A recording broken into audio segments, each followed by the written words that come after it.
Solve the compound inequality. In these kinds of equations, we want to isolate the x in the middle. So the goal is to get x by itself in the middle of the sandwich.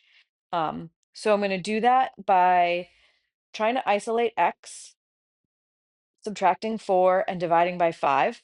But I have to do it to all three pieces of the equation. So I'm going to start by subtracting 4 from all three quote unquote sides. 24 minus 4 is 20. The middle is a 5x. And 34 minus 4 is 30.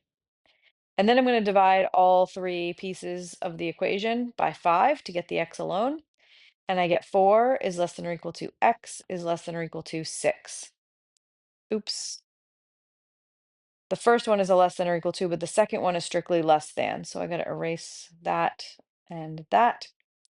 And to put this in interval notation, when you have an or equal to, you use a square bracket. And when you have a strictly less than, you use a round bracket. So I am looking for 4 comma 6, which is option B.